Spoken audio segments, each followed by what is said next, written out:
Hello, everyone. Today we will talk about the new definition of sexy. I think in today's world, the definition of sexy has changed. It's not only smart anymore, it's smart and soulful. What do I mean by that?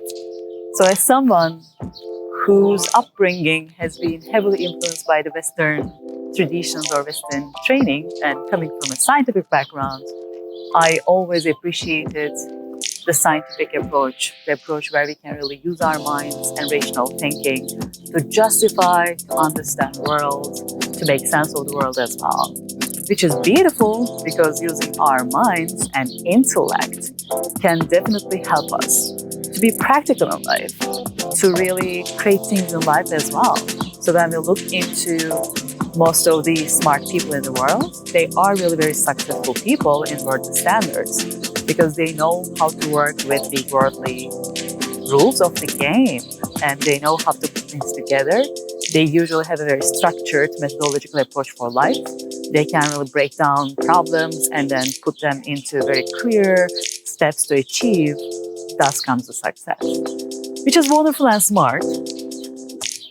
But again, it's a double-edged sword. So if you really have very powerful minds, and the strength of the mind in that regard is really breaking down things, reconstructing things, and also coming up with some methodologies to bring new things into life, which is wonderful.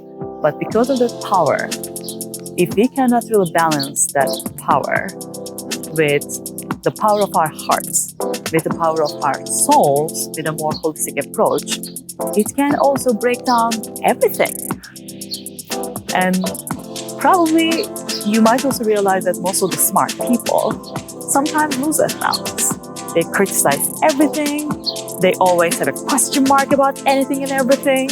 And again, that's really what's making them successful. But the excess of that, if it's not really balanced, it is bitter and it's not very pleasant to be around too. So you might find someone very smart and that might be very sexy and attractive, and you might really feel like you're attracted to what they achieved in life and the power of their minds, which is wonderful. But again, if that power is not really balanced with a soft heart or with the touch of the softness of the heart, it is bitter. So I think in the good old days, we always used to have this definition like, oh, he's so smart. Or there are even terminologies for the people who are attracted to the smartness of someone. But what I'm seeing in today's world, in most of the advices or in most of the famous personalities, it's a balance of both in today's world. It's not only your mind, it's also the combination of your mind and your heart. So today, in today's world, it's really important to balance your smartness with your soulfulness. Can you really understand your emotions? Can you really understand someone else? Can you be open enough to see the whole picture, not only yours? Instead of really deconstructing and breaking down everything, from time to time, can you step back and put your mind to peace and just enjoy life, enjoy beauty? And again, the excessive soulfulness can be also dangerous.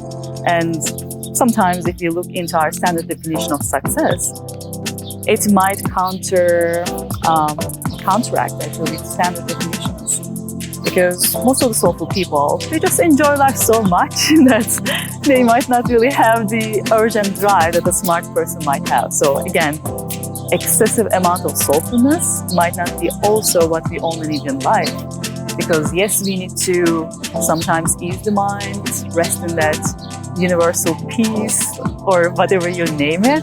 But again, we need to come back to life as well. And we need to be active with our minds to really bring what we have discovered in that soulful space. So in today's world, the smart people are not the sexy anymore. And in today's world, only soulful people are not the sexy anymore too. It's the combination of both. Can you really feel your heart? Can you really be passionate about life?